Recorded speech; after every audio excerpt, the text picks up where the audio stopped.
Welcome, everybody. Thank you for your patience in getting started. I just want to begin by saying, forget your troubles, come on, get happy, place all your cares away. All right, we've brightened the mood just a little bit. Okay, I want to welcome all of our members and guests and our guest speaker, Sandy Schuster-Hubbard. And happy to get started this morning. I just wanted to say Happy New Year to everybody, and we're looking forward to a year that's helpful to you as a writer, because that's what we are. We're all writers, and I think this is a good forum for sharing things. And I've enjoyed sharing in this little delay that we've had. We've gotten some interesting aspects and approaches. So that's one of the nice things about the Guild. And I don't have much to say in terms of how the Guild is doing. We're doing just fine. We've got new members, courtesy of Brenda from another writing group that's coming in to join us. And actually, that's why we changed to the third Saturday instead of the fourth, so that they could, because their meeting is on the 4th. And we're able to attract a good variety of speakers, and we hope to cover all the different aspects of what writing is about. And I think we have some good things about marketing coming up later in this year. And that's always a sore spot for writers. Writing it is the easy part. Getting it read by the public is the hard part. So we'll spend some time on that. So anyway, let's move on. And I'll turn it over to Michelle for the Vice President's report.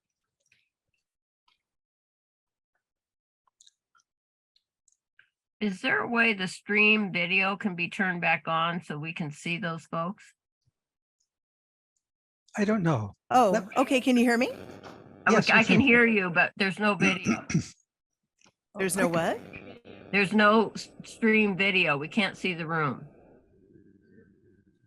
You see the Now we can. Now we can. Thank you. He didn't realize I was coming to the podium. That's why he didn't have it up. Anyway, here I am. I'm vice president. Some of you know me from correspondence on Diamond Valley Writers Guild's Gmail account. Usually I'm the one, pigeonholing all the emails and making sure the information gets to the different board members or Straitjackets or whomever needs it. Membership's going very well. We're less than 3 weeks into the year, and we already have, I believe, 25 or 26 paid members. And I was told by a few people today that they sent their checks in. So I'm sure we'll be getting those this week. I put in the chat for those of you who might need the information on how to become a member. Our goal this year is 100.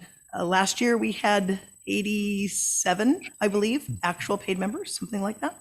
And I'd like to try to break 100 this year. So let's get the word out that we're back live. I love to see 20 people in the room today, and we have 16 on Zoom. I think 17, because I think someone else just joined. So that's a pretty nice size meeting. Very happy you all could come. Thank you.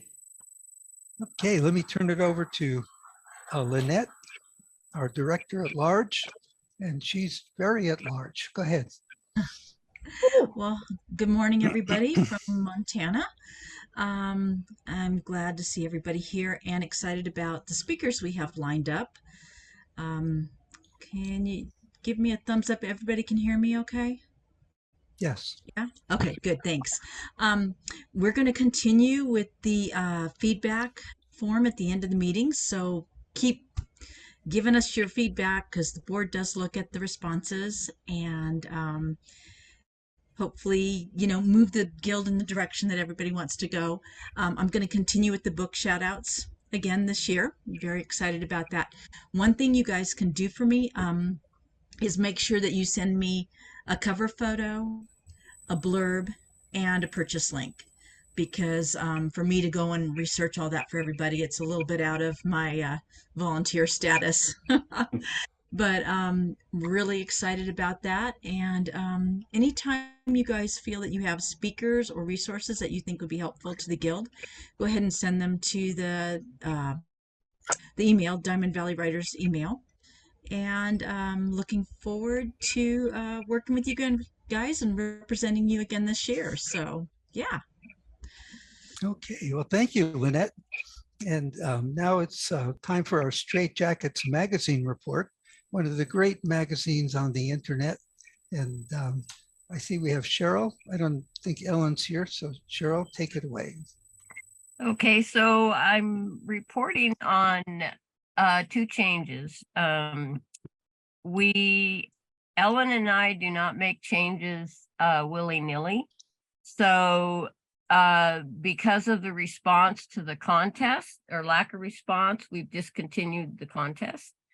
I know Lynette is going to might put, I don't know if it's been decided, but might put a question on the feedback form about who enjoys the contest. And if you do put that on there, please put a follow-up saying how many participated, because I can tell you this, we've had a maximum of 3 participants, and they were pretty much, thank you very much, but they were pretty much the same participants when we had all 3. We often had 0, sometimes we had 1, maybe 2. So it just felt like, it takes our time to try to find pictures that might stimulate a story or a response, and we never know. It's like hit and miss. So if people want that back, there's got to be more participation going. Because it does take time. Okay. The other change we made is something similar. We've consolidated the magazine into a fall and spring issue. We were having a hard time getting summer participants. So we thought that just doing the 2 issues where we can consolidate, you can go ahead and submit during the summer. I'm always collecting. And for those of you who've submitted so far, I will be responding in the next couple days. I'll be saving your stories and poems and things that you've sent in. I am noticing, however, that they're not coming in with the appropriate format. So just like Lynette, I can't go and put your email and your name and all that up on the top. So if you have submitted something and you see that you've submitted it through your email, but the page itself doesn't have your identifying information on it, can you just resend it to me again with that on there? Otherwise, I just have to send it back to you to put it on, and then you can, which is fine. But it just adds a couple more emails back and forth. And let's see what else. I don't know what else I want to say. I know Ellen and I were talking because we talk a lot about the magazine, and I have to say that I find it beautiful. I have to say that, as Howard said, the magazine is really beautiful. And sometimes pictures and stories or poems align so well, they just they give me goosebumps, and so we want you to keep contributing. It's a fun thing for you guys to participate in, and any changes that we're making, it's only in response to the response we're getting for participation. That's it, not because we're trying to lay down any kind of law. So any questions about any of those changes? All right. I just want to add something. It's a wonderful opportunity for writers to have something they've written put out in this magazine and widely read on the internet. And I expect a lot of you, if you do that, someone will walk up to you and say, didn't you write that article in Straitjackets? I think I know you. And I see some of my stuff popping up on the internet willy-nilly, so I don't mind willy, but nilly I'm a little afraid of. So it's a great opportunity, and I always applaud Ellen and Cheryl and the late Joe Lynn for their work in bringing this to our guild. So anyway, thank you so much, Cheryl. And Thank you. Howard, I'd Okay, just like go to ahead. say that everybody, when you do submit to Straitjackets, there are share buttons at the bottom of your pieces. So you can grab that link, throw it out on your Facebook, out on your whatever social medias you're using. So you get this extra advantage when you get your stuff published in Straitjackets because it's very easy to share with your audience and your family and friends. Okay. Now let's move on to members' recent publications and successes. And I know Dina has something. So Dina, unmute yourself and let us know what you've accomplished. I didn't mean to jump in there. I just was excited that actually the main character for my book that I'm writing was published in a short story for the Chamber magazine, which is sort of a horror dark fiction magazine. But I'm very excited that they accepted the short story of my main character for my book because she's a bit of a sick lady, and I like to run her out there in a short story first and see if I got a pick. So I got it. So now I feel a little bit inspired to keep her character in my book. So Cool. yeah, thanks, Howard. Oh, thank you. And this is so amazing, you know, sweet little ladies publishing stories about weirdos. You know, you never can know what to expect. So There you go. this is the wonderful part. Okay. That's right. Anybody else have an accomplishment, a publication, a success that they'd like to share? By the way, anybody in the room, just follow Dennis at the microphone if you have something to share. Go ahead, Dennis. I just say thank you so much for helping to promote the 2-cent piece. It's the story of Anne, who lived during the Civil War, and it's about the first coins with the words "In God We Trust." And so this book now, actually, I got my first royalty check within the last couple of weeks. Hooray for that. Also, I will tell you that I have a publicity campaign that is going on now. And the publicity campaign involves a blog tour. We used to be able to go to all different kinds of bookstores and everything. Now it's done virtually, and bloggers are carrying their reviews of my books. That's happening with a 14-day tour through Celebrate Lit. And you can go to Celebrate Lit's website and you can start to look at some of the reviews that are there. And then also coming up next month through the Christian Indie Publishing Association, there's an opportunity to go ahead for me to have 20,000 Christian consumers that will also get the book. And so I'm really excited about all these opportunities, but just know that there are marketing venues out there for you if you're interested, and be encouraged to try to seek those out. Thank you so much.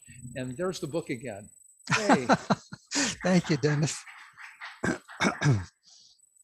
Anybody else in the room who wants to share something?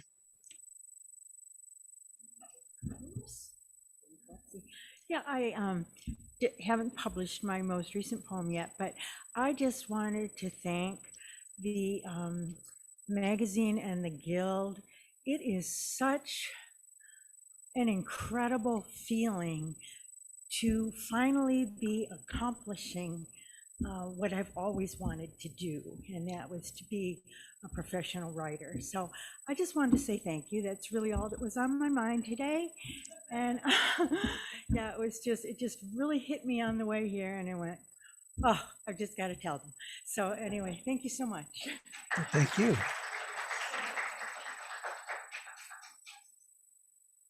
Okay, anyone else?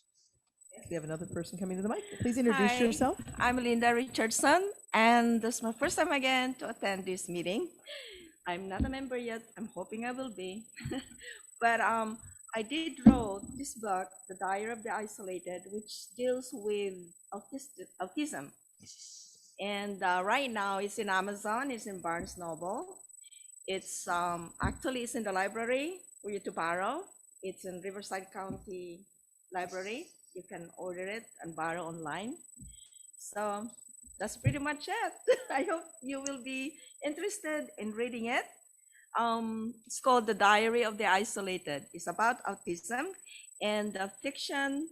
It's a fiction combination of fantasy and romance. Some a little bit of horror on it. Thank you. Okay. Oh, Linda. Can Linda hear me? We can all hear you, yes. Oh, good. Oh, Linda, I remember you from another writing group. And I remember when you were writing the story, and it's a good story, so I recommend it. Also, I would ask you, Linda, if you have $25. If you do, you can be a member. Yes, we will.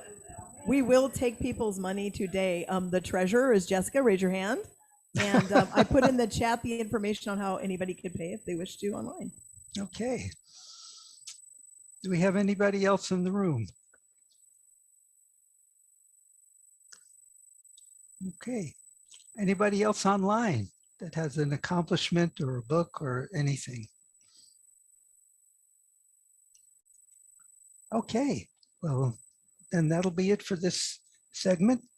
Moving on to writing tips, and we have Jim Hitt doing our writing tips. So take it away, Jim.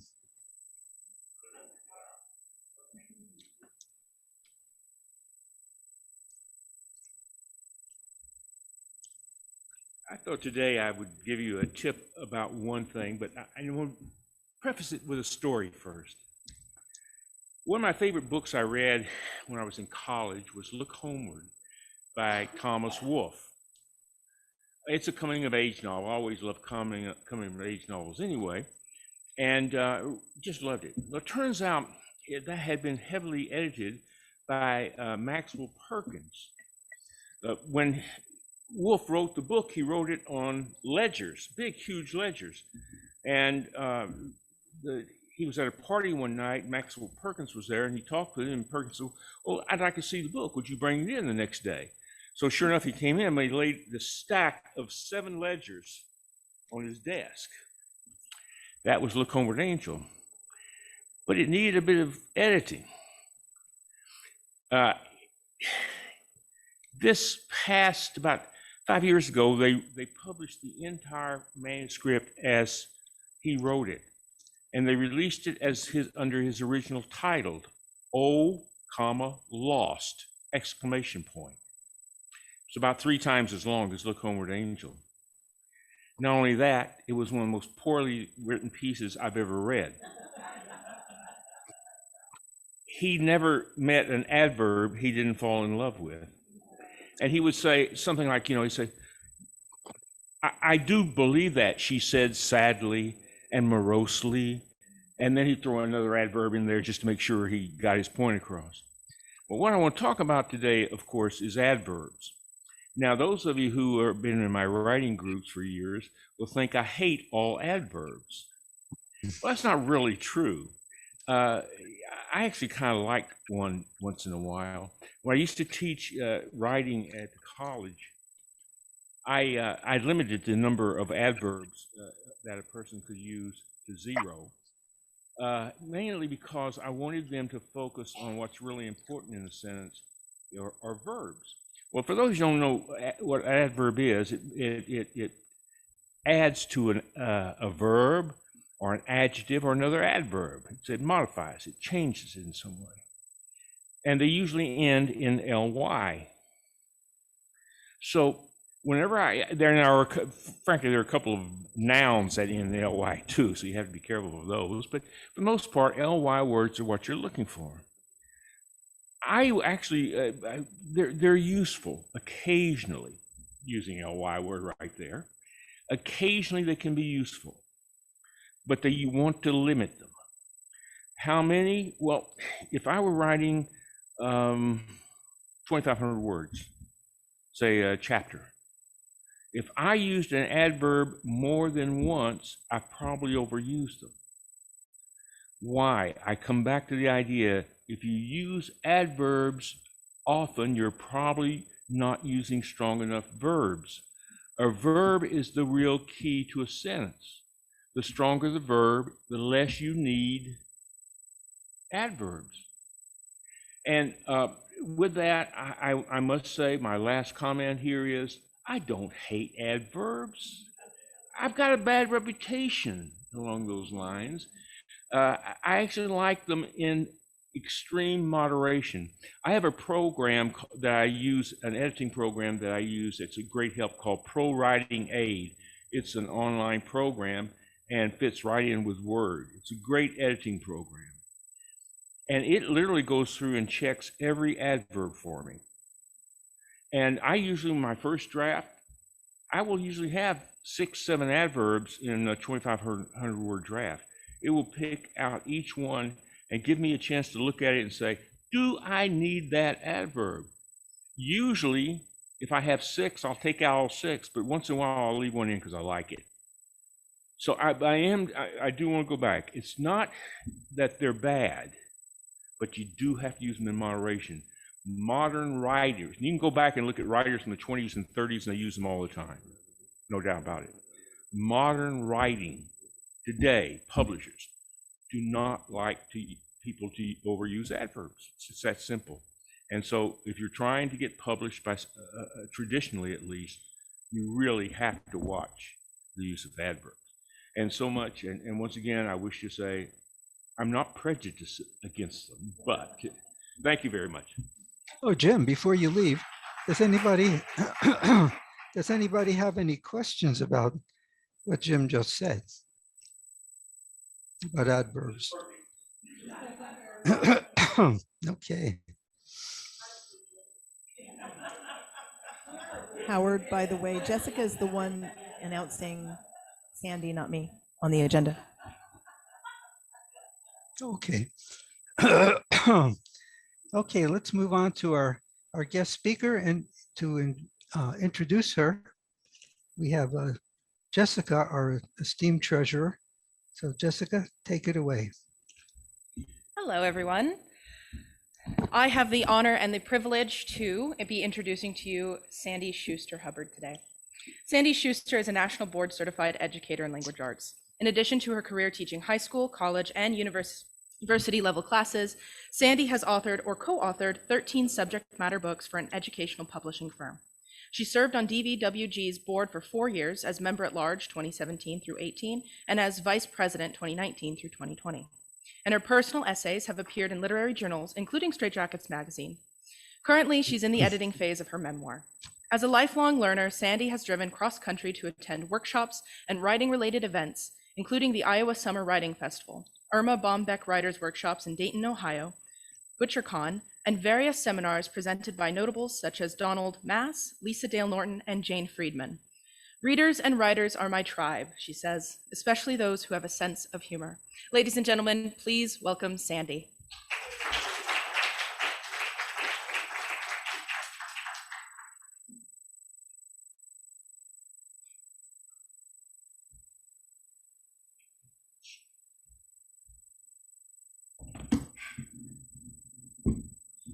By the way, Jim, Mark Twain said if you turn a manuscript in and you replace all the very and with damn, the editor will take them out, and that'll be the right amount of adverbs to have. Are you saying I'm short? You'd be right. Yes, it's kind of like I'm too short for my weight. Okay, oops. Can everybody online hear her okay? I need to pull this out. Okay. Welcome. Stephen King said, if you want to be a writer, you must do 2 things above all others. Do you have a clue what that is? Michelle. That's one. Read. Pardon? Read. Yes, read. Those are the 2. Read a lot and write a lot. So I'm going to ask you all to think, what book or books in your life made a difference or had an impact?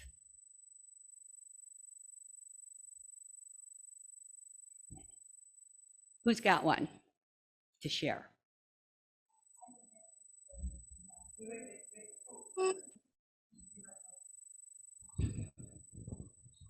I would have to say my first poetry book as a child, I think I was 5, and my mom and dad gave me Robert Louis Stevenson.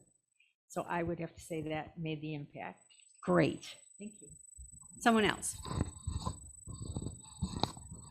Yeah, I would pick two out of my younger years. One, Tarzan at the Earth's Core by Edgar Rice Burroughs. And that's when I was just starting to read. And by the time I was a junior in high school, probably For Whom the Bell Tolls by Hemingway, which finally said to me, writing had more to say than just strong men killing beasts.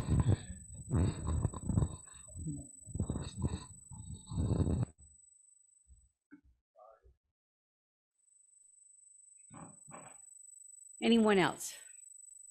Yeah, I could share that when I was young, one of my favorite books was Are You There, God? It's Me, Margaret by Judy Blume. And because that was the first book where I really felt that if I read, I can actually be somebody other than I am. I can actually go into another world or another life. And that was really fabulous, fabulous discovery. Excellent. Well, I have, oh, yes.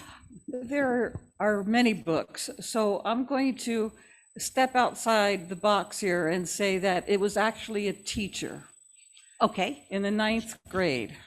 I was educated in the city school system, and I wanted to go to a Catholic high school. Big mistake. It was a shock. But my 9th grade teacher, Sister Claire, I was a reluctant reader. She brought books to life, and she set me on a path that her passion was very contagious. And it was her passion that drove me to select books and read them on my own with confidence. Confidence in selecting the books, and then confidence in reading a novel that was 2.5 inches thick in the 9th grade. So I would have to say that in addition to the books, it's also a teacher that you never, never forget. Thank you. Hey, Sandy, it's Lynette on Zoom real quick. Smokey the Cowhorse. I checked this out 20 times in a row when I was a 4th grader. Wow. In the school library so that I could read the whole thing. And then for Christmas, my daddy bought me a copy. So did you like it? I love it. 20 times. That was my guess. Yeah. We have one more. I'm Okay. sorry, everybody wants to share. Mine, by the way, is Dune. Dune is what changed my life as a reader and a writer. Well, I'll say something. This is Melody. I think I read every Nancy Drew mystery by the time I was maybe, I don't know, in the 4th, 5th grade, something like that. But we went to the library every weekend. We walked, and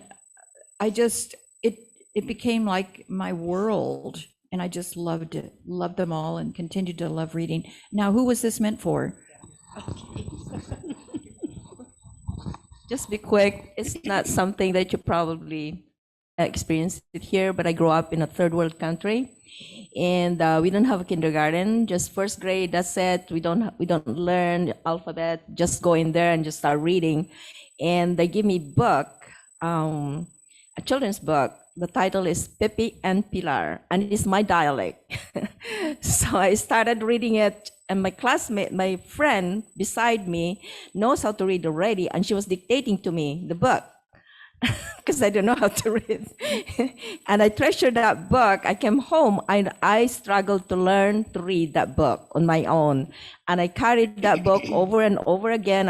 I memorized that whole book. And that's when I started to really love the book. It's like so much a treasure for me because there's not too many books back then. So that was like a gold for me. And that inspired me actually to read again and to write. Now, I have one. I taught history, and so English was English teachers' prerogative, not mine. But I would read a book, and I thought if I can just get one kid interested in reading, that was a feat. And so I would read a book, and I think the first one that I really put on the board and said, try this one, was Isabel Allende's The House of Spirits. And when girls came to me and said, I read that book was great. I don't know if I've ever had a better feeling that I got kids to read, because that's the ultimate of education, is reading.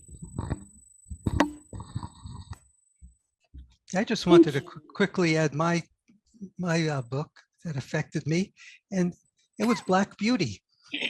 When I read that book, I said, "Oh my God, this horse is enduring so much abuse. This is terrible." And they kept piling it on, and the horse was breaking down. Oh, I got weepy. This was a bad thing. Little did I realize I was getting a lesson in how to put tension into a story. And I thought, well, I keep reading it. I'm hoping against hope that Black Beauty will be okay. And but it affected me, so I always remember Black Beauty. Thank you. Anyone else? Books affect us. And of course, books have to be written. Why do you write? I'm going to share with you for inspiration or thought, and then I'm going to ask you to share why you write. John Steinbeck, I write because I like to write. I find joy in the texture, tone, and rhythm of words. It is satisfaction like that which follows good and shared love. Joss Whedon, I write to give myself strength. I write to be the characters that I am not, and I love that part. I write to explore all things that I am afraid of. Isabel Allende, I said that wrong. I write to understand my circumstances, sort out the confusion of reality, and exorcise my demons. Most of all, I write because I love it. Judy Blume, I wanted to write honest books for kids because I didn't have those when I was a kid. And finally, Sue Grafton, I write because it's all I know how to do. Writing is my anchor and my purpose. My life is informed by writing, whether the work is going well or I'm stuck in the hell of writer's block, which I'm happy to report only occurs about once a day. So there's a variety there of why we write. Did it resonate with you? Does that fit with how you view writing and what brings you to writing? Let's hear. Vicki.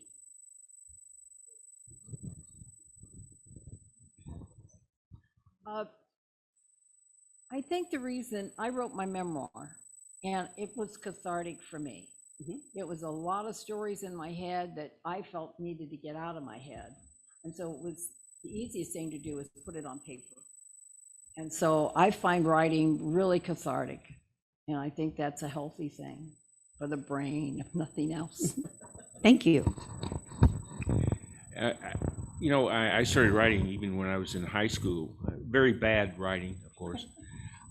But ultimately, a writer writes because he or she has to write. There's no, oh yeah, maybe I'll do it tomorrow, or when I feel like it. For me, writing is also a discipline where maybe because I need that in my life, and so writing becomes a discipline. But it also becomes a search for who I am.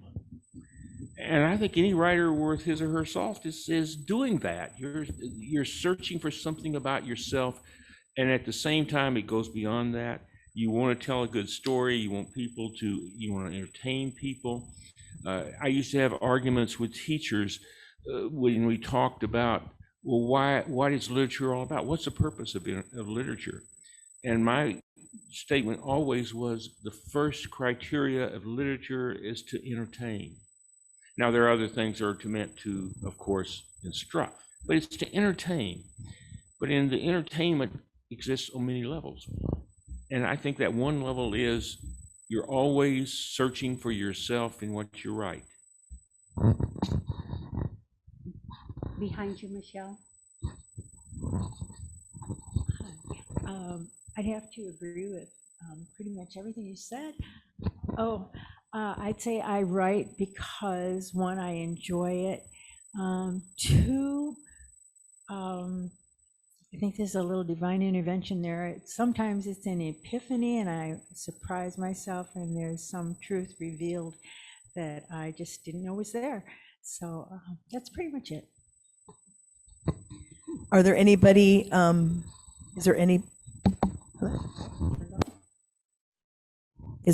on Zoom that would like to say something? I'll just add one thing very quickly to Jim, and that is, I agree. I think that if you have to write, that if you don't write, sometimes it'll seep out the edges. You can ask my family. I don't become very pleasant to live with if I'm not writing because cracks start to form. Well, I have something to add. I started writing in elementary school because of my attraction to the opposite sex. I started writing poetry, which I've continued to write my whole life. And then in the 7th grade, I wrote a poem. It was a historical poem, Ethan Allen and the Green Mountain Boys, about the Revolutionary War. And it was published in the school newspaper. And so I was so delighted. I said, I'm famous. The people in my school know me. This is great. And so I realized I could be famous just by writing. So that's it. Sex and fame were my motivating factors. It wasn't even the money, it was the sex and fame. That's it. That's Okay. what. So I feel like I'm in the wrong class and the wrong club because I've written all my life. I started at 12 and but honestly, guys, I find writing so painful and I can't get around that. Writing nags me. It's at the back of my head constantly. I have ideas constantly, but the writing process is so painful. I fight it. Not like you guys, and it makes me feel good. It tortures me to death. So that's all I want to say. Well, I think you might join Dorothy Parker. She is famous for having said, I do not like to write. I like having written. I'm taking it personal. I changed my mind.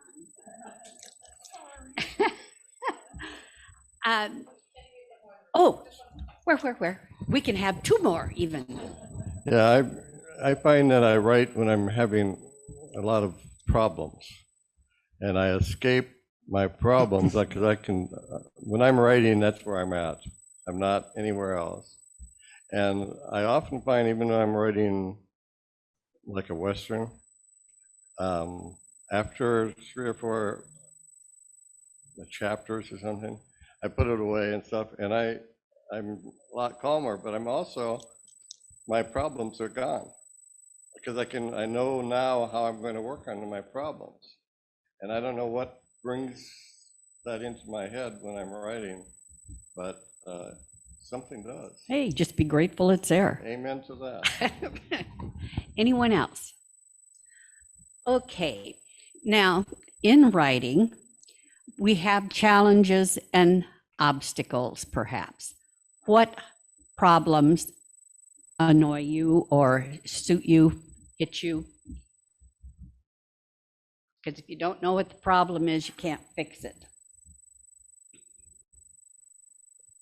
I think one of the funniest problems that I find, because I'm also an English teacher, I'm on Zoom. I see you looking around. Can you hear me? Yes. I don't know. I see the speaker looking around. One of the funniest problems I find is that, and because I teach English, I find this even more annoying, is that words come into my head when I'm writing and I don't know if it's really a word. And so then I have to go on Google and put it in, and it comes out to be some other word. And I was using it in my story, and I'm like, it might be that I've learned some other languages, but it's very frustrating to realize how little of English I actually know. And that's, yeah, anyway, that's it. So you're not that English teacher who says, I'm silently correcting your grammar. The grammar is okay. It's the wealth of vocabulary, none of us know the whole dictionary, actually. And now I use this when I'm teaching people from other countries. I say, you don't know all the words in your own language. But it's very hard when we're writers ourselves and we're writing along and there's some great word in there. And then maybe Pro Writing Aid or Grammarly or whatever comes up and says, what's this? And you're like, that's a word. I know that word. But it's actually not a word. It's a word that you have made up. Thank you. Anyone else? Michelle. I find the biggest obstacle is time and life getting in the way. Not a problem for anyone else? Yeah, it's okay to speak up and say so. On Zoom, I have a problem. Sometimes I'll be writing a story and I'll get halfway through it and suddenly it's like not just the characters don't want to go there, but I don't like the trend the story is going. So I'll quit writing on it for a while and I try to go back, and sometimes I just can't get a solution for where the story was going, and it just sits in my unfinished file for sometimes years because I'm suddenly at a plot. Okay. Thank you. Anyone else? I know there's more out there and you're just holding back. I'll just say that I participate in some writers groups. They're fantastic. And those writers groups give me great feedback, but then you're now left, you think you go in with a great manuscript. And then you realize that that's not the case because you've gotten great suggestions and ideas. And I'll be honest with you, sometimes in the suggestions, there will be one that will be diametrically opposed to the other one in terms of the way the plot can go. And so when you go home and you start to work on those, that can take a long time. And I like figuring out those puzzles, but that sometimes is a challenge that I face because I get great feedback, but sometimes it conflicts.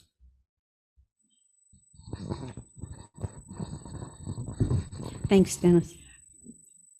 My problem is I'm a perfectionist, and I'll sit there and I'll start writing. I try to stay at stream of thought, but my brain says, oh, wait a minute, you could have said that better. And I go back and I start editing before I got through the paragraph. I'm my own worst critic that way. The best things that I have produced, I have sat down and was it Steinbeck or Hemingway? One of them never went back and edited till the end. And of course, they were writing longhand. Thank goodness I'm not. But the best things I've done are things where I've just psyched myself out that you are not going to go back and correct this until you get all the way through what you're writing. But it's very difficult discipline for me. I even edit my text to people. I'm really bad. No, that's really good. My problem is that in reading critique groups, I have a sentence that is perfection and nobody likes it. And then I have to cut it. But you know what? It's funny because I say that I mean that quite sincerely. There are times I've written sentences that I think are just gems, double entente there. But at any rate, I think that one thing is that it's too easy for writers to fall in love with their own words, And I think the things that we have to do is we have to be ready to kill our darlings. And that means sentences that we may like that just don't fit. I was my critique, reading critique Thursday, I had a sentence that I loved and everybody hated it. And when everybody hates it, I get rid of it, trust me. Well, Daniel? Yes, Hello, Daniel. yes, I'm here. I may have to mute because I have a bird here. It gets pretty loud. Hear it. Anyway, quickly, for me, the hesitancy that I had have been overcome by joining a critique group that, first of all, keeps me on schedule, which is one problem I had, because I've got to finish a chapter every week for the meeting. It's just a matter of pride there. And the other thing is to not fall in love with what I've written, because sometimes members of the group, especially one or two, will throw tomatoes at almost anything I write. And that keeps me humble and keeps me on my toes. So, and as far as editing, I just make notes about what people have pointed out. And I don't go back and change it actually, usually until my second pass or third pass through the novel. Thank you. The rest of you have no obstacles or challenges, is that correct? Okay. I'm a repeat offender. I edit my text too.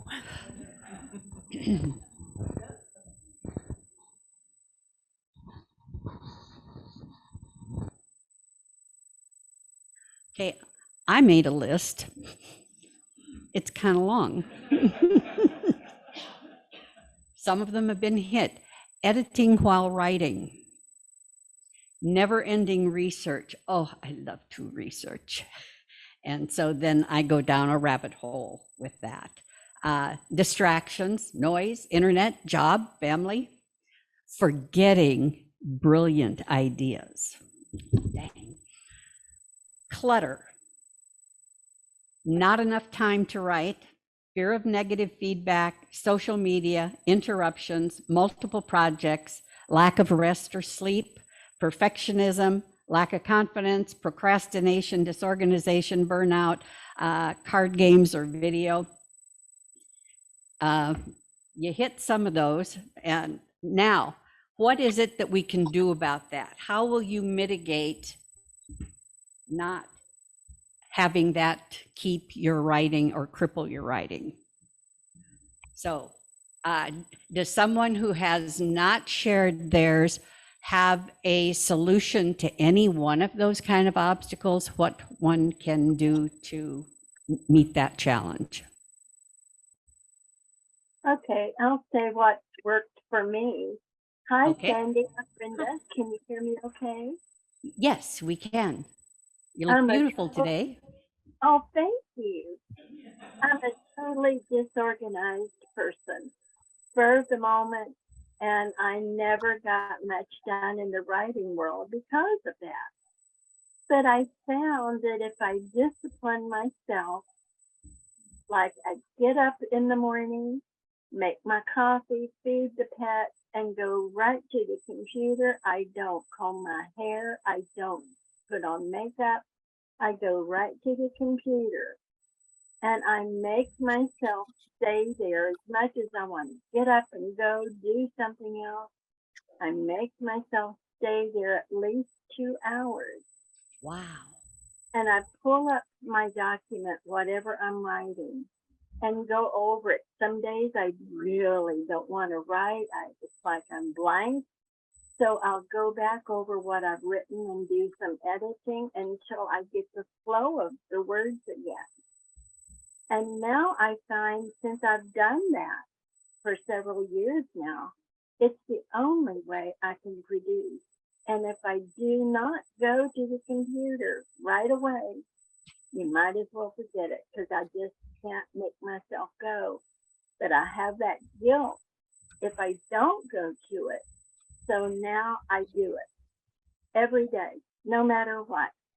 unless I have company, which is rare at 9 o'clock in the morning.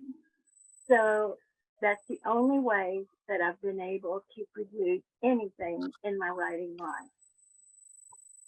Thank you. Yeah. The easiest one for me is solitary confinement. Just no distractions, no problems. That's all. Oh, solitary confinement. So just padded room, desk, computer. That's all you need. Nothing else. None of these other things. No. Excellent. I want to be you. Yeah, I found that what really works for me, and the only thing that has, is belong to a critique group. Every week you meet, you read, and if I didn't have something to read, I'd be embarrassed. So I would force myself, or it forced me to sit down each week and write at least 5 pages. So I love the critique groups. I'm not in one right now, but I'm also not writing right now. So what are you going to do about that? Nothing at the moment. I have problems at home, a sick dog and a sick wife. Okay. Anyone else in the room?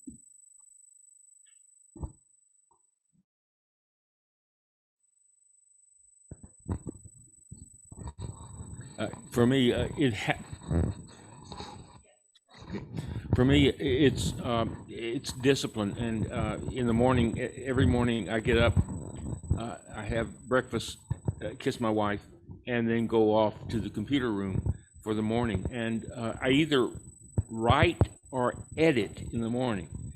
I'm always doing something that first until noontime. My wife is always complaining I should get up and exercise, which I should, but never happens. But I think I had a friend of mine once retired from school teaching and said he was going to do nothing but write, but he was only going to write when the feeling struck him. I tried to warn him. His name was Jim. Also, I tried to warn him. I said, Jim, you just can't do that. You'll never publish anything. I was wrong. He published a poem once, but he gave up the writing idea real quickly. Writers have to be disciplined. That's what I really believe that. And I think you have to set yourself something. If I'm actually writing, I used to set myself 1,000 words a day. I cut down about 500 for the book I'm writing because it's a different kind of book.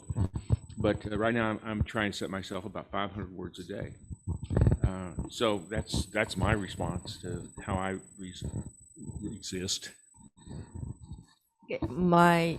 Mine is, if I have an idea, I write it down on like a notebook, because I wouldn't have time to write because I have a handicapped daughter.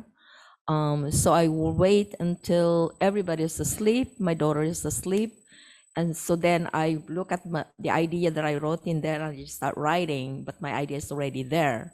Sometimes I write until 2, 3 o'clock in the morning. That's quiet.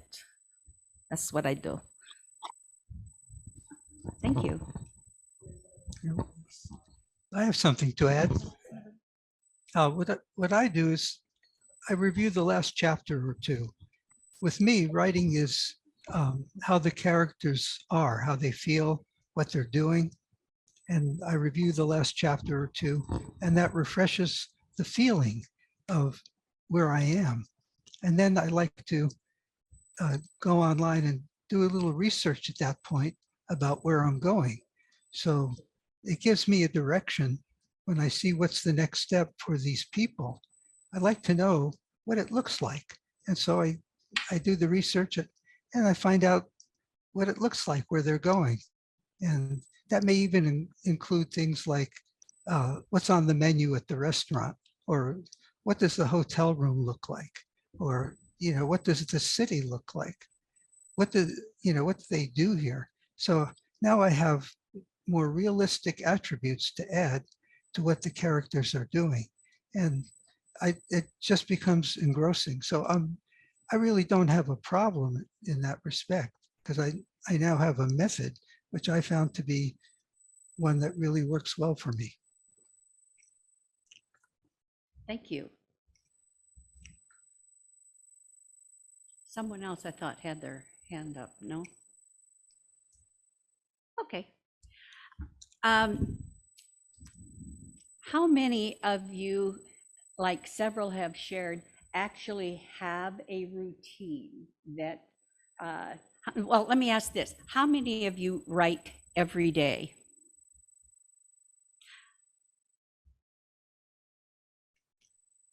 Okay.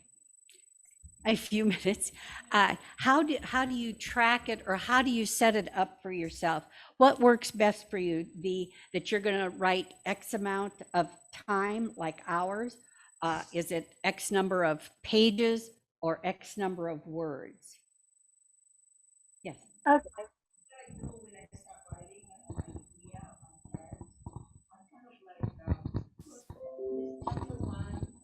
But oh, I'm sorry.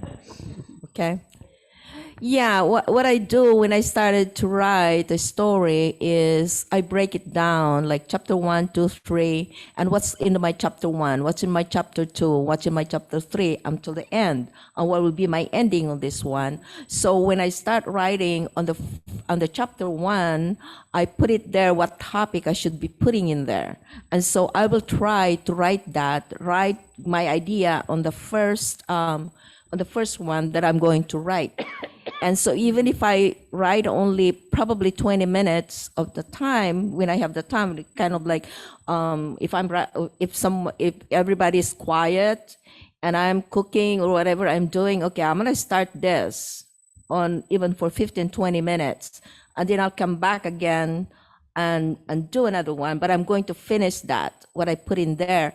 And when I got the time in the evening, which everybody's sleeping, I will finish that. And while I am on the second part again, or my chapter 1, if I have some idea in there, I'll write it down again on my other thing. So I will follow the guideline that I have until I finish to the end. And then I'll come back in there. Did I forget something else in here? So I'll come back and add it up more on that. That's what I do. Thank you. Anyone else? Okay, how many of you have a written goal for what you wish to accomplish in 2023? Dennis, why am I not surprised? Dennis is one of the most organized, planning people I've ever known.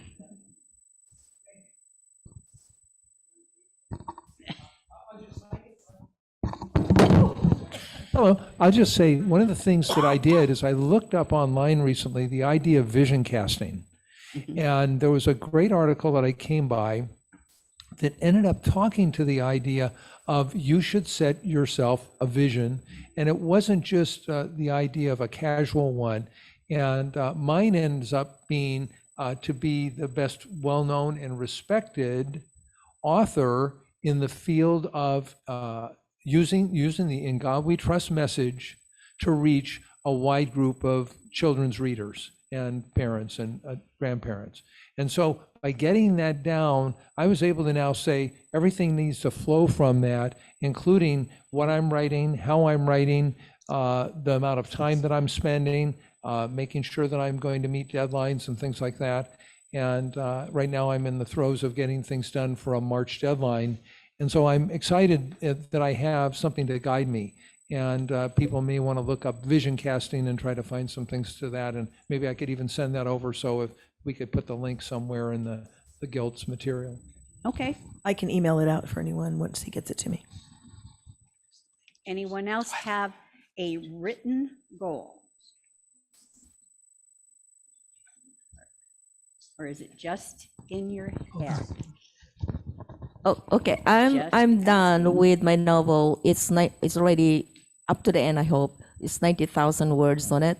And I'm doing some self-editing because my plan for 2023 is to have it published, hopefully by the end of 2023. It all depends. I have an editor, a professional editor that it's already I'm talking to, but I would like to do some self-editing first before I submit it to him. I'm not sure. I kind of like still try to figure out what I'm going to be doing. I look at traditional publishing to submit it but I kind of like scared to do that. I feel like I'm not so confident on what I what I have written, and I don't know how to do a query letter. So this editor that's based in New York, he said that he could, the professional editors, he said he could do some query letter for me once I submitted my work. So I'm in that process right now. Not really sure what I'll do the next one, but I hope that I can get published somehow. Thank you.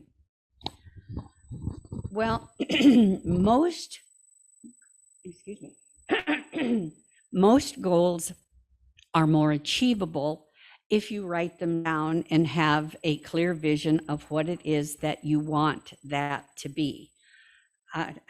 Most people, I think, have heard of SMART goals. Does that ring a bell for anyone? It started in business, but I think it has terrific application for writers. SMART is an acronym. SMART, the S is specific, so you have to be precise, leave no room for misinterpretation. The M is measurable. The goal is quantifiable, and you can track your progress. A is achievable. Goal is attainable, not unrealistic. R is relevant. How does it fit into your overall global goals? And time bound, that you have a defined start and end date. And here's a, okay, I know I have a sample. Here we go. Now here's an example of a week goal. I'm going to write a book, or I'm going to do a poem, whatever. It's just empty. But specific would be, I'm going to write a 60,000 word sci-fi novel. Measurable, I will finish writing 60,000 words in 6 months. Achievable, I will write 2,500 words per week. Relevant, I've always dreamed of becoming a professional, successful writer. Time bound, I will start writing tomorrow on January 22nd and finish July 30th. That's real close to 6 months. So the goal would then be written, I'm going to write a 60,000 word novel in 6 months, finishing on July 30th. I will do this by writing 2,500 words per week. So if you have it in writing with that kind of specifics, you will be more likely to accomplish your goals. If you're having trouble getting started writing again, you can write 5 minutes. Just tell yourself you're going to write 5 minutes. Usually, if someone writes 5 minutes, they will go longer, almost always. So you set yourself something that is achievable in that time frame. So if you are struggling, you need to make the goal doable, but not so outrageous that it's like overwhelming and you cannot do it. So I would really like for you to take just 2 minutes to write a specific SMART goal. And if you, I know you're writers, so most of you brought paper and pencil, but as a former teacher, I brought paper and pens if you don't have one. Would that be you? Do you need paper? Okay.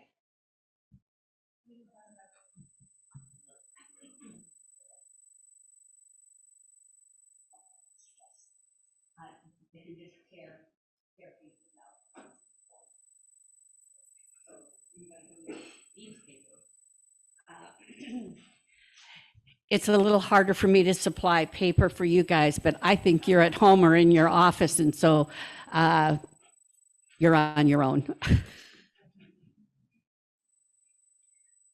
So you want it to be specific, measurable, achievable.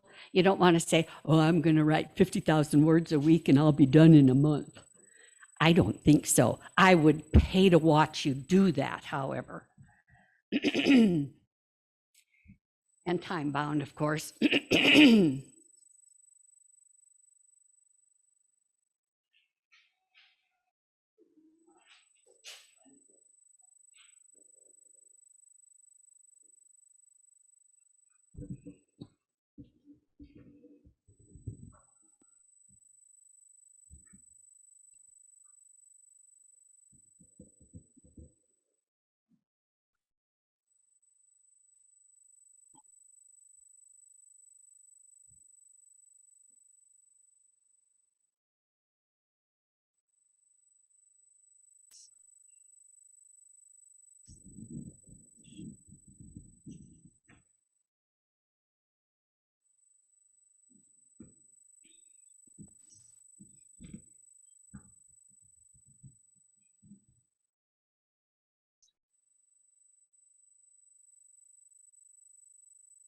Okay.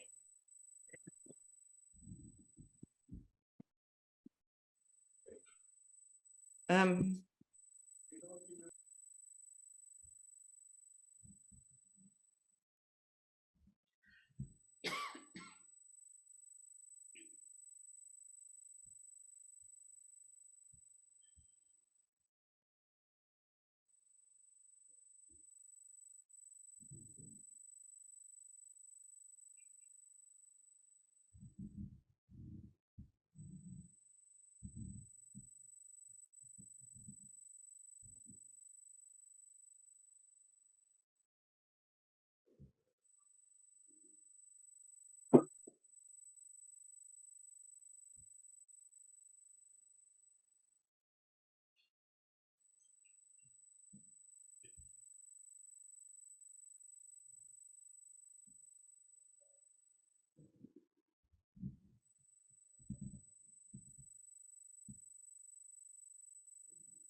Finish up the thoughts you're on, please.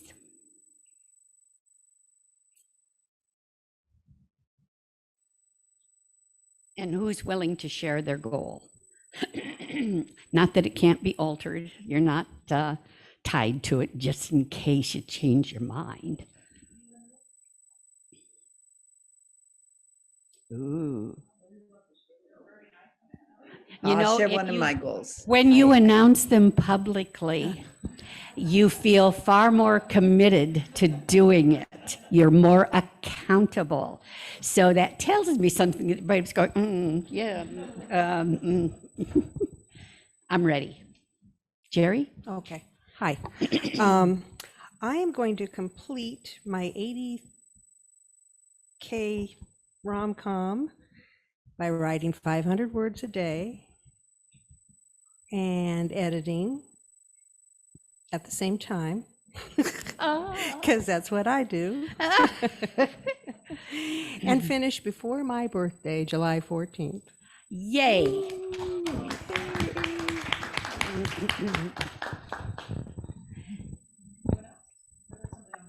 I know there's someone as brave as Jerry. I just know there is. Is there anyone online who would like to speak? Kevin, you're being called out to say what you said in chat. Okay. I break most of the rules when it comes to writing and publishing because I actually started writing on a dare with no plot. And 3.5 years later, it's actually still ongoing, followed by thousands with a couple million reads. But I have, everything is staged. My patrons, they pay me per chapter. They like their chapters between 4,000 and 6,000 words. Then they get what's called my vomit copies. Then I go through the first round of feedback. then it goes to the other free sites. Then I get more feedback. So I get, thousands of feedbacks per month per chapter. And then eventually, once I have enough chapters, then I actually go through an editing process to turn those into books. And I sell all my books that way. But it's been an ongoing thing. I've actually wrote a couple of standalone books that haven't been published that way. But my main series is kind of a fly by the seat of my pants, taking feedback from various different avenues and then directing the book that way. So I currently have no idea how it's eventually going to end. Evan, can I ask you a question? Sure. Okay, so when you say your patrons, I guess I'm not familiar with how you get patrons that are paying you per chapter. Well, Howard, he uses Substack. There's Scribble Hub, Patreon is my main one. And I have accounts on all those, and then people pay me per chapter. They sign up and donate whatever they want to. I mean, some guys $5 a chapter, most people $1 a chapter. Wow.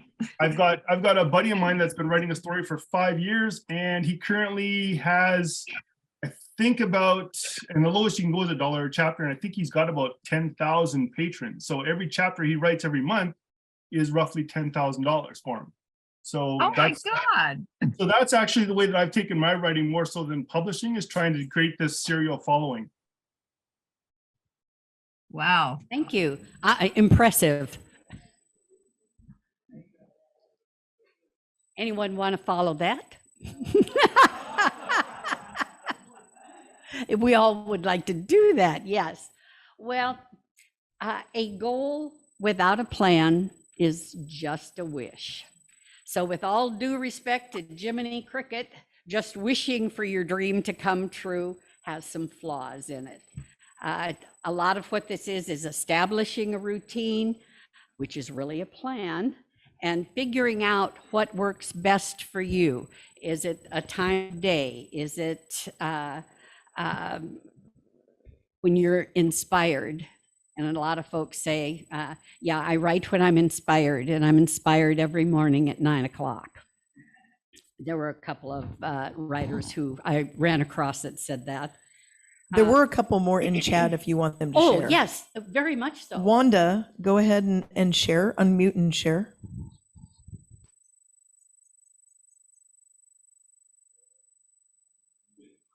Wanda, can you unmute and share? I'll read it out loud then. She says, Wanda McLaughlin says, I will edit my cozy mystery one chapter at a time each evening, starting today and ending on March 31st, 2023. Excellent. Well, whatever works for you, time, pages, word count, you need that roadmap for where you're going. And I wrote this down. Remember the scene in Lewis Carroll's Alice in Wonderland. Cheshire Cat says, where are you going? Alice says, which way should I go? Cat, that depends on where you are going. Alice, I don't know. Cat, well, then it doesn't matter which way you go. So if you want to get where you're going, a plan really helps. Okay, now the other half of writing is, this is a test, reading. I heard it right here. Okay, so when you are reading a book, do you read it like a reader or do you read it like a writer? Now, what do you think reading like a reader is? Just guess. Getting involved in the story? Yes, you get involved in the story. I can repeat what you say. Yeah, it's enjoyable. Good there for a long time. Anything else? Can't wait to pick it up again and keep reading. I missed that. Oh, I said when you're so involved that you can't wait to pick up the book again and keep reading. Right. You just want to know what's going to happen. What's going to happen? Are they going to save the world? Are they going to fall in love and ever get together, etc.? However, if you read as a writer, what do you think the difference is? Vicki? Just a second. I read Orphan Train and was just immersed in it and loved it. But I kept the book because I read mostly on Kindle, but I kept this book because I thought the writing was so beautiful. I wanted to maybe read it again as a writer because she just did wonderful descriptions. And I think that's one of the toughest things for writers. I can add mine if you'd like. As a writer, when I read, I'm incredibly critical. I'll go back and reread a passage if it worked to see what the author did, deconstruct it. If I didn't like it, I'm already rewriting it. Sometimes I'm reading along and I go, oh, I would have absolutely not said it that way. And so it's hard to enjoy reading sometimes when you're a writer.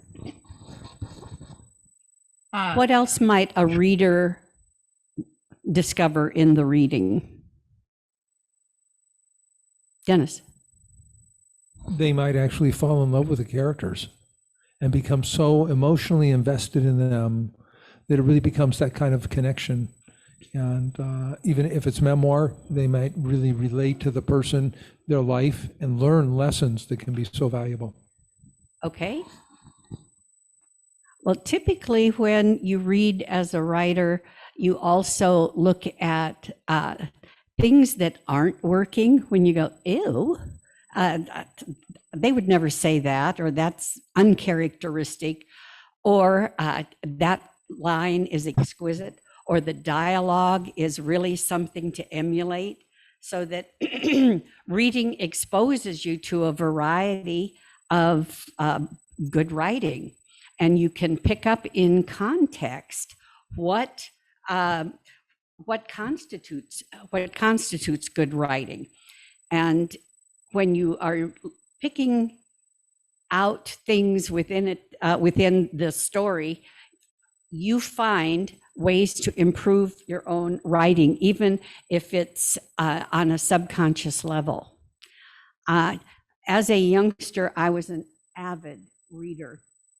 And when I had to take the college entrance exam, I came out in the top 3%.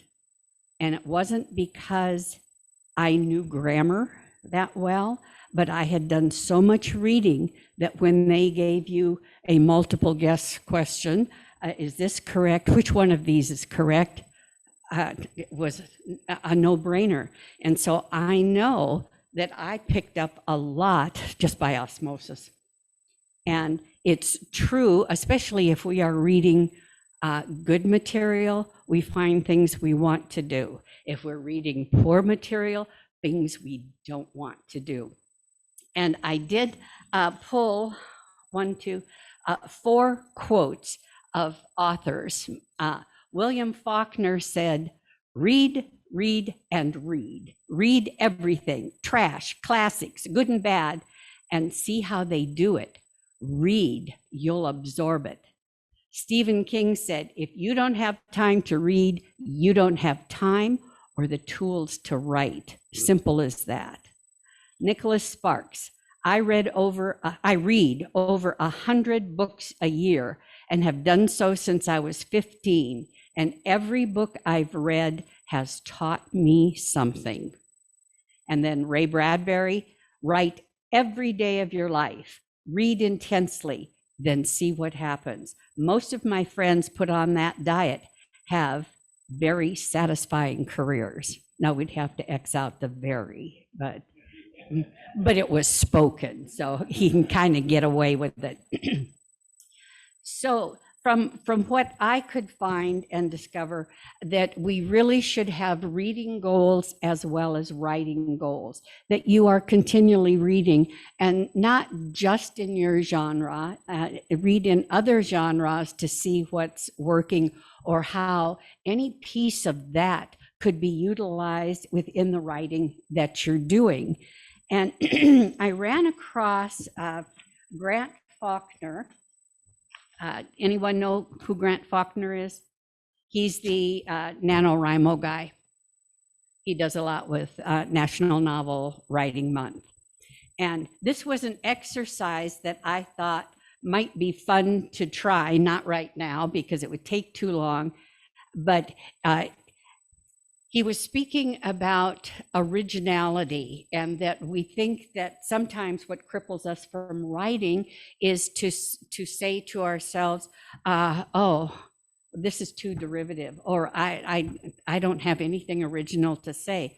Well, going back millennia, there is nothing brand new under the sun. Even Shakespeare took from all kinds of other sources and reworked it. So we just end up putting our spin, our thought, our characters within that. But this was the exercise he suggested, that you take a favorite line, phrase, or motif from a story, poem, or song and use it in whatever you're working on. Feel free to edit it as appropriate and build on its rhythms and themes. After you're done, ask this question: how did the introduction of this outside element affect your piece? Does it represent your expression? Did it become part of your story? So it might be an interesting thing to try, just to get a fresh look or that aspect to something in your own writing. In my reading some blogs and books and things to look at what I might offer today, there was a big debate on writer's block. There is writer's block, there is no writer's block. Where do you stand on this? No writer's block. I don't believe in writer's block either. Can you explain a little further? Well, actually, I'm trying to remember the author's name. Liam, the author we met at Liam's Comic-Con. on the spot. Okay, well, I'll tell you what he said and you'll help me with the name. He said that there isn't really any such thing as writer's block. What it is you've made an error somewhere in the last Michael Stackpole. Thank you. He is Liam a science came fiction through. author, wrote a lot of Star Wars books and different books, very prolific. Anyway, he said there isn't any such thing as writer's block.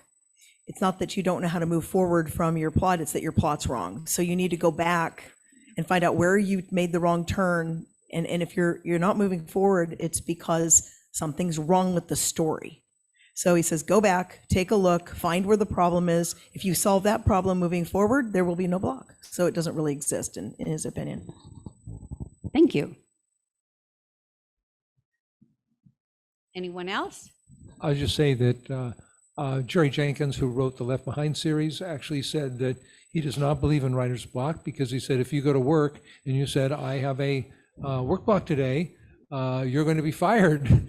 And so there's not an option as a writer. And if you're going to be a professional writer, you buckle down and you spend the time and get it done. Well, go ahead. I usually don't have writer's block because I'm a plotter. However, I totally agree with Michelle.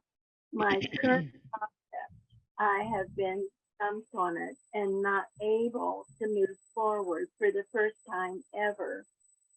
And I realized finally what was wrong. So I had to go back and do some changing. And that changed everything. Now I'm able to go forward. And I totally agree with that. Something is wrong, or you've moved out of your area. In my instance, I was moving forward with the wrong character doing something important. And once I realized that and changed the character, the movement of my structure, I was able to move forward. So I totally agree, Michelle. Totally. Thank you. I have a comment. I was on the high school newspaper, and every week I had a deadline, and I had to have something. And I was a reporter, and I was the features editor. And every week I had to submit something, or there'd be a blank space in the newspaper. And so your creativity can work well under pressure, I learned. You just have to have the pressure. And so that gave me the experience of working under pressure. And I think that's a good discipline to have. And I think that's why so many journalists become effective writers, because their experience has been one of working under a deadline. And when you just go along and you haven't had that experience, then there can be easily have interruptions. When the newspaper expects a deadline and you don't have one, you failed. It's that simple. And so I think when writers have a sense of, if I don't meet my own deadline, I will have failed, it gives you that motivation. And that's my view. Thank you. Anyone else?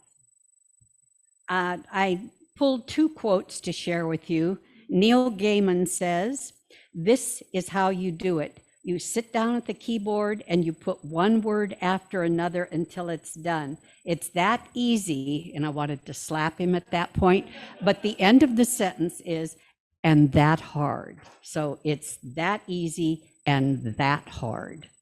And Anna Quindlen said, "People have writer's block not because they can't write, but because they despair writing eloquently." And I think it's fear holding people, writers back, that they're going to be criticized, or it's not good enough. It's something negative. And so it's like, if I don't write, I can't be criticized then. So I had a cartoon a long time ago where it said writer's block, and everyone on the street was saying, "Hi, Jim. Hi, John. Hi, Mary. Hi." And I thought, yeah, I like that. It's a writer's block. Well, you've likely heard the old meme, "Dance like no one's watching." What's the wisdom in that? Be yourself. Yes. Anything else? Are you going to be more free if you're dancing by yourself? So I'd like to rewrite that meme for this and say, write your rough draft like no one is going to read your writing, because they're not. You're not presenting your rough draft to the world. So anything can be there. In fact, I think I may have, maybe it's just on, yeah. There is no limit to how rough a rough draft can be. I don't know if they can see that, but there is no limit to how rough a rough draft can be. The purpose of the rough draft is not to get it right, but to get it written. Judy Picoult said, "You might not write well every day, but you can always edit a bad page. You can't edit a blank page." So make a contract with yourself for the big goal and daily goal and the consequences of breaking the contract. And if you do that, you say "I," and it's a contract for you, to you, about you, but there's something intellectually or psychologically that if you make it like it's a contract and write it, it'll be easier for you to stick to. You've made a contract with yourself, and you don't want to let you down, do you? Say no. Thank you. So in this world, we have our reasons or we have results. That and reasons is another way of saying excuses for not accomplishing our writing goals, our health goals, our exercise goals, whatever it is. We have reasons or we have results. So what are you going to do to make sure that you have far more results than you do reasons? So I'm big into quotes. I loved Jonathan Livingston Seagull from the 70s. But the line that has stuck with me for decades is argue for your limitations and surely they are have them. Remember, the world needs your book, write it. Now I do have, if it's gonna work, there were some cartoons I wanted you to see. So if I hit this, will it go, Liam? There it is. I don't have a title yet or even a subject. All I have is the price, $23.95 in hardcover. So hopefully that is not the case with you, that you've got a little more going than that. Now, if you're further along in the book, this is, how's your book coming? And he's grilling it. Now, I love this because there was a lot of talk about clutter and clear your desk and that sort of thing. If a cluttered desk is a sign of a cluttered mind, of what then is an empty desk a sign? This I just had to share. I had to find a place for it. So to me, this talk to the Fin is like, if you're getting criticism on your book you don't want, talk to the Fin. Talk to the Fin. Now, here's the good news. You've got a book in you, and it's just waiting to come out. Now, in terms of this originality thing, you can combine genres, and I love this next thing so much. It's like Animal Farm meets 50 Shades of Grey. They slipped behind the barn and quickly removed each other's harness. There, with nothing to rein them in, it would be a night of unbridled passion from 50 Shades of Hay. So with that, any questions? Or are we ready to, go to lunch? Yes, ma'am. It's, in what way? Parts of it are very challenging because there was a fair amount of trauma there. So to write about that delicately, but still get the impact, that sometimes puts me in a funk, to be honest, because you relive some of that. Other things are good memories, and always I'm looking at what's the takeaway that can occur here, so that there is some value to what it is that I'm writing. And it's I like writing the funny personal essays and so on, and I found it far more of a challenge in my memoir to have the same voice that typically I have. So, but editing is slow because I edit around that. So I've got a hardcore I have a hardcore goal that is going to get done. Yeah.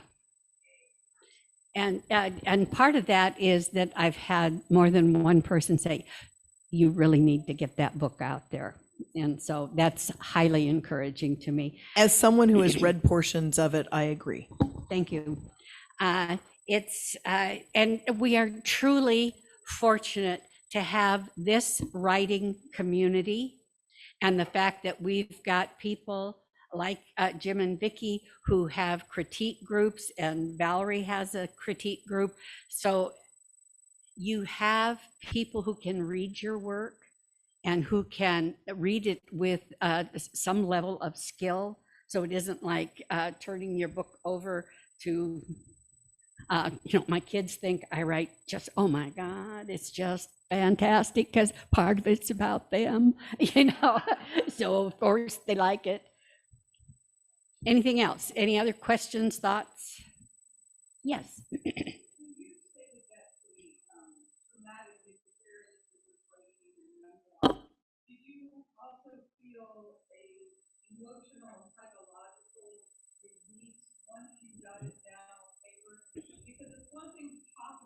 Mhm.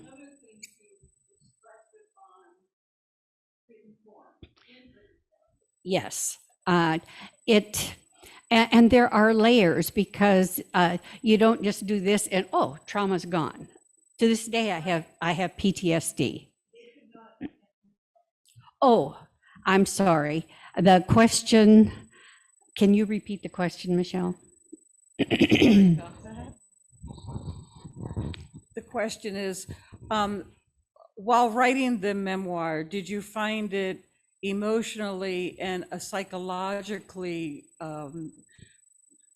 healing as you had to write things versus talking about them, actually writing them in a form of text? Yes, because you cannot, in talking about it, you can skip over things and you can suppress feelings. But if you are writing it accurately and honestly, you are going to re-experience some of that. And there is a therapeutic effect to that, but it is not totally disappeared. It's just not. But it's better. Yes. Yeah. Other questions? Okay, you've got your goals. You're going to have goals for reading and writing. Not going to make you do any ciphering. So thank you very much.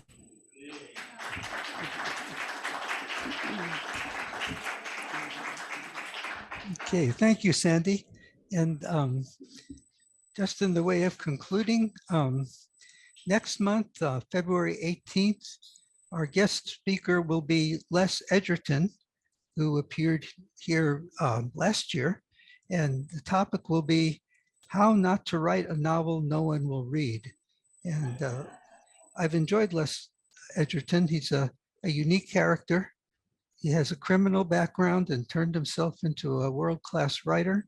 And one of the things I've enjoyed was his book Hooked, which is a great book on write fiction that grabs readers at page 1 and never lets go. He has some new books and some other things to add about the international market, which he has penetrated. And I'm sure it will be a delightful session. And so let me turn it back to Michelle or Jessica to wrap up with Sandy. Yes, Sandy, on behalf of the board and the entire guild, thank you so much for coming to speak with us today and starting out our guild year meetings the right way, getting us all in the right headspace and knowing how we're going to move forward in the year. So thank you so much. Another round of applause for Sandy.